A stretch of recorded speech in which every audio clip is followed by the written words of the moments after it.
Another day, another vlog. Thank you Lord for this day. Ang dami nga nagre-request sa akin na tipid ulam naman daw yung gawin ko. Ay, yali pwede. Paning maling panyaliwan.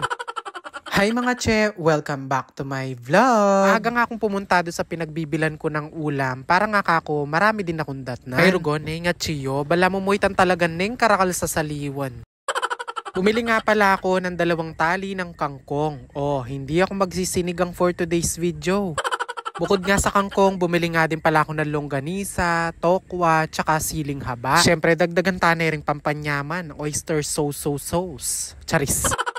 Bali pagkadating ko nga, agad ko nang ipin-repair itong mga gagamitin ko nga sa pagluluto. Inuna ko na nga palang hiwain itong mga tokwa. Hindi ko alam kung tokwa ba to o tofu, pero mas favorite ko kasing kainin yung tofu. Una nga hiniwa ko nga tong tokwa ng hindi ganong kakapalan, tapos hiniwa ko naman ng pa-cubes. Pero nung eco-base ang magkasakit ay lagay yun nyambu. Pagkatapos ko nga mahiwa lahat ng tokwa, sinunod ko na itong kangkong. Una nga at first mong gagawin, tanggalin mo yung pinakadulo dahil yun nga daw matigas. Ewan ko, pero parang pareho lang din kasi lalambot din naman yung pag niluto, no? Pero tinanggal ko na din para sure. Nang mahiwa ko nga yung 2 tali ng kangkong, nilagay ko na nga ito dito sa palanggana tapos naglagay ng tubig. Binudburan ko nga din pala yan ng asin para lumabas yung mga germs at mamatay. Pero nung buri mong milakola talaga ring germs, itang 1% niyang mitatagan ay luglugan mong safeguard. Bali binabad ko lang nga ng mga ilang minuto sa tubig tapos pinatiktik ko na din sa strainer at nagprepare na din ako ng mga gagamitin ko nga sa paggisa tulad nitong bawang at sibuyas. Bali yung mga tokwa hinugasan ko na din pala para nga mamaya ka ako dire-diretso na din ako sa pagluluto kasama nga ng mga siling haba. Bukod nga pala sa tokwa, bumili nga din pala ako ng 1/4 na longganisang bawang. Nabukal ko lang sila ng mga ilang minuto tapos pinrito ko na din para nga mamaya less gisa-gisa at paghihintay bago nga maluto. Dito nga sa pinagprituhan natin ng longganisa ako magigisa for today's video. Ay, matamad na ako maglinis kawali, tsaka mas malasa naman yan, di ba? Sigurado ati mag-comment kanyan, kaya may ting niluto ko.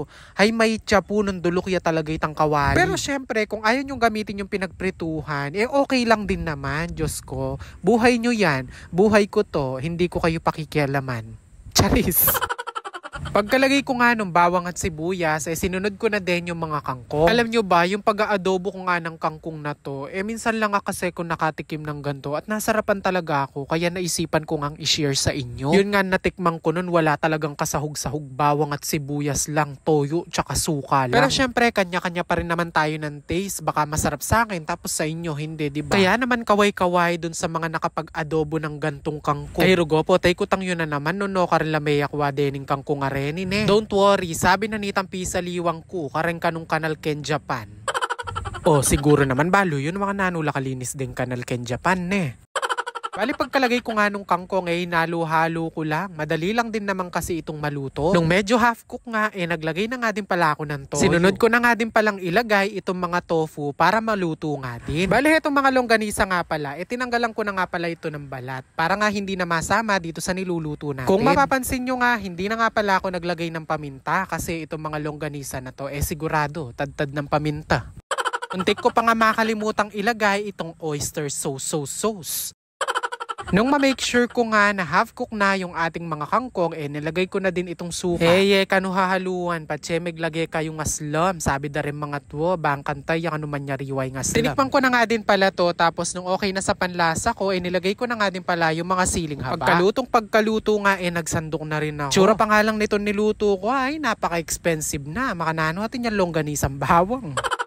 Ay rugo, kung dati nga hindi ka kumakain ng kangkong, kapag ginawa mo yung gantong luto ay sigurado, kakain ka na ngayon.